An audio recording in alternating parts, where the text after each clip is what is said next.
I have figured it out. Gangle from the Amazing Digital Circus is secretly an NPC, and I'll prove it with Japanese. Peep game and lock in. If you don't know Gangle, she is probably the least talked about character in the main cast of the Amazing Digital Circus. Her entire gimmick is that her mood changes depending on which of the two masks she wears, comedy or tragedy. And usually her comedy mask is broken in some intentional or unintentional way, which causes her to be more reserved and quiet for most of the time she's on screen. Let me preface this by saying this video will contain spoilers for the Amazing Digital Circus, so if you haven't seen it yet, hop on over there, give it a watch, and then come back. Good?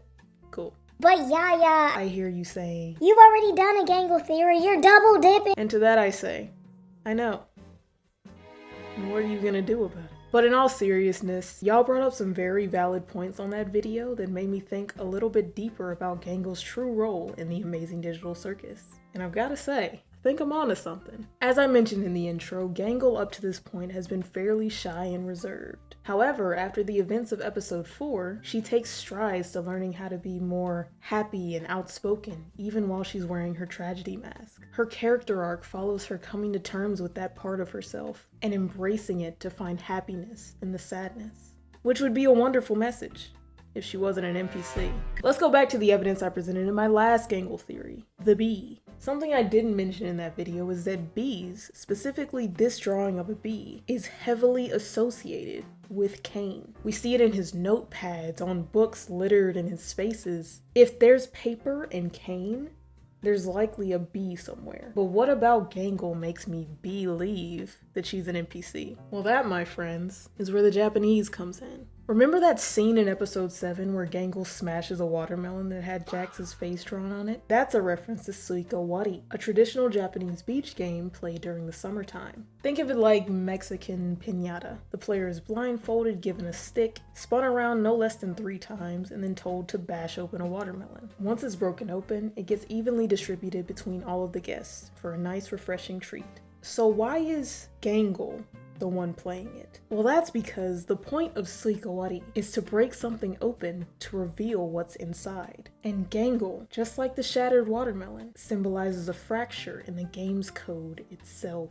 Okay, let me cook. This will all make sense in the end, I promise. Throughout the show, Gangle has acted strangely towards the other NPCs, with the most notable interaction being in episode 4. Here, Gangle is given a position of authority in the form of being a shift leader at a McDonald's spoof, and she abuses that power to keep everything flowing smoothly. One such incident was when Pomni stepped away from her register position to talk to the man, the myth, the legend, Gummy-Goo. As soon as Gangle learns what's going on, she immediately swoops in to prevent Pomni from talking to him, almost as if she knew there might be consequences if she allowed the interaction to continue. Another example from that same episode. Right as the shift starts, my boy Orbsman pulls up to order. Jax makes a rather rude comment about him, and Gangle hops in immediately to scold him for it. And it's not just that Gangle treats the NPCs differently, it's that she acts like them too. In the most recent episode, episode 7, Gangle is the one actively moving the plot along. She asks Canes for suggestions on an adventure,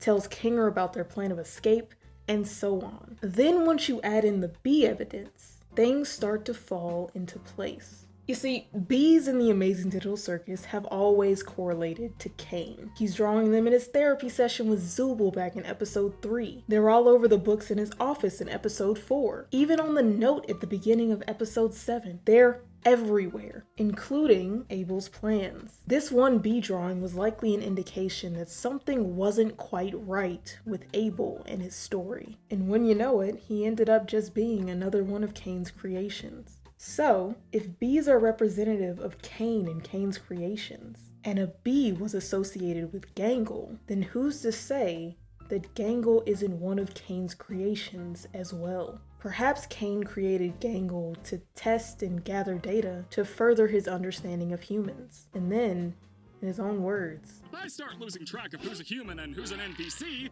who knows what could happen? What do you think? Did I convince you that Gangle might secretly be an NPC? Let me know your thoughts below down in the comments. And if you like this video, consider subscribing. My goal is to find the hidden Japanese and all the things that I care about, so you can bet that I'll be back with more crack theories just like this one for y'all in the future. Well, that's all I got. Bye!